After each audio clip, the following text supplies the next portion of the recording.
KTN खिलाफत news, खबरें आपकी नजरिया हमारा। एकता जिंदाबाद, शिक्षक एकता जिंदाबाद जिंदाबाद। MRC के साथ इंसाफ करो, इंसाफ करो, इंसाफ करो, इंसाफ करो। सचिव साहब की। नमस्कार दर्शकों, आप देख रहे हैं KTN खिलाफत न्यूज। मैं हूं शकील सिद्दीकी। दर्शकों, आपको बता दें कि नीरो राजधानी लखनऊ में कई दिनों से 2018 में 68,500 शिक्षक भर्तियों के स्थानांतरण को लेकर शिक्षक धरने पर बैठे हुए हैं। और आज राजधानी लखनऊ के निदेशक कार्यालय पर बेसिक सचिव PS बघेल का घेराव करने शिक्षक 3 दिन से बैठे हुए हैं। आपको बता दें कि इन शिक्षकों की मांग है कि हाई मेरिट के शिक्षकों का स्थानांतरण गृह जनपद से बाहर कर दिया गया है, और जबकि लो मेरिट के शिक्षकों का स्थानांतरण गृह जनपद में या निकटतम दूरी पर किया गया है। इसी के विरोध में लगभग 229 शिक्षक अपनी मांगों को लेकर राजधानी लखनऊ में बेसिक सचिव के कार्यालय पर लगातार धरना दे रहे हैं। इस मामले में हमारे एक व्यूवर्स ने कमेंट दिया है, डॉक्टर ज्ञानंद परिहार ने। वो लिखते हैं कि उच्च न्यायालय का अनुपालन सचिव बेसिक को करना चाहिए, उन्हें सुनिश्चित करना चाहिए। वो आगे लिखते हैं, क्योंकि उच्च न्यायालय ने अपने आदेश में ऐसा कहीं नहीं कहा है कि गृह जनपद में स्थानांतरण वर्ष 2018 में उपलब्ध सीटों के आधार पर ही किया जाना चाहिए।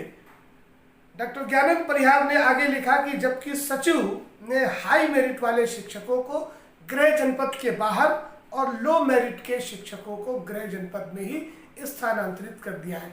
इस मामले को लेकर काफ़ी दिनों से राजधानी लखनऊ में पहले इको गार्डन में शिक्षकों का धरना चलता रहा, और अब इधर बीते 3 दिनों से राजधानी लखनऊ में बेसिक सचिव PS बघेल के कार्यालय का घेराव किए हैं। ये शिक्षक धरना दिए हैं। उनकी मांग है कि उन्हें उच्च न्यायालय में जितने भी याची हैं और उन याचिकाओं के आधार पर उच्च न्यायालय का जो निर्देश दिया गया है उसका अनुपालन करना चाहिए, और उन शिक्षकों को, जिसमें 229 शिक्षक आते हैं, उन्हें गृह जनपद या निकटतम दूरी के जनपदों में स्थानांतरित करना चाहिए। इसी बात को लेकर ये धरना चल रहा है। वहीं आपको बता दें कि MRC के मामले में भी शिक्षक वहां पर धरना दे रहे हैं।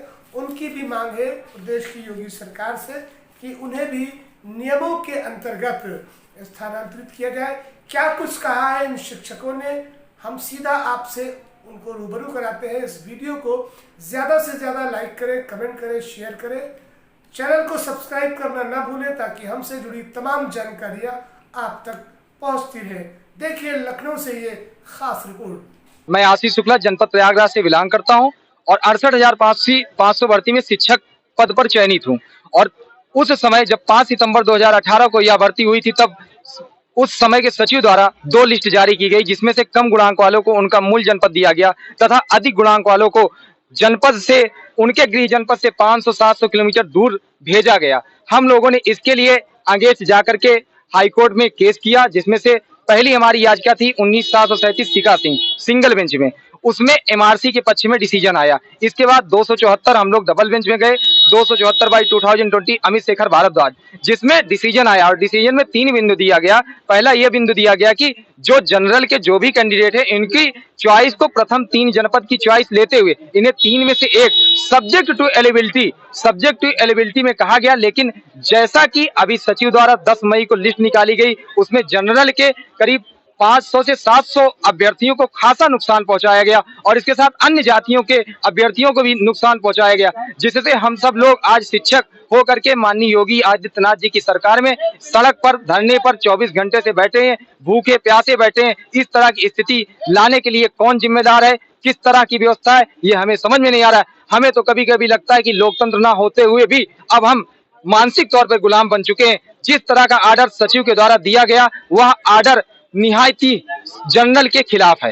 कल शाम को आप लोगों की मुलाकात आपकी बघेल साहब से हुई, क्या कुछ कहा? उन्होंने, उनका स्पष्ट कहना है कि आप पहले 1 हफ्ता प्रत्यावेदन दीजिए, फिर 15 दिन हम विचार करेंगे, तब तक गर्मियों की छुट्टी आ जाएंगी, इसके बाद जनगणना चालू होने वाली है, उसमें लगा देंगे, ये मुद्दा समाप्त हो जाएगा। स्पष्ट उनका कि अभी आप यहाँ से गो जाइए, क्योंकि हमारी शिक्षक बहनें पूरी रात डटी थी, वो पूरी रात मच्छर कटाते हुए यहाँ पे बैठी थी, और वो पूरी रात थी, अपने बच्चों को छोड़ करके, जिनमें से 2 से 3 महिलाओं को तो ये स्थिति हुई कि उन्हें ग्लूकोज भी चढ़वाना पड़ा।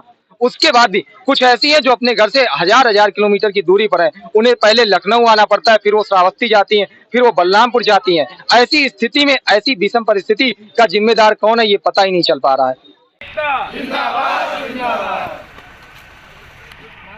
एमआरसी ऑर्डर को फॉलो किया जाए, क्योंकि वास्तविक पीड़ित हम एमआरसी वाले ही, इसमें सारे, और अभी डबल बेंच में जो भी हमारी याचिकाएं निस्तार हो चुकी है, चाहे डबल बेंच की चाहे सिंगल बेंच की, उनका पालन को लाभ दिया जाए और सब उस मतलब पात्र हैं इसी के। लेकिन सचिव साहब जिनको पहले अलॉट हो चुका है, बार बार उन्हीं को अलॉट की बात कर रहे हैं, लेकिन जिनका कुछ नहीं हुआ उनके बारे में कुछ नहीं सोचा जा रहा है। समान ऑर्डर आ चुका है, जिनका समान ऑर्डर आ चुका है, जिनका समान न्यायालय ने जिनका समान ऑर्डर दिया है, उनका पालन करवाया जाए।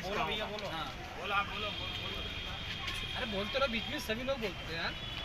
जिन याचिकाओं पर समान आदेश आया है, उन आदेश का भी पालन नहीं किया जा रहा है, तो कृपया करके सचिव साहब से इतनी आग्रह है कि इस आदेश का पालन किया जाए।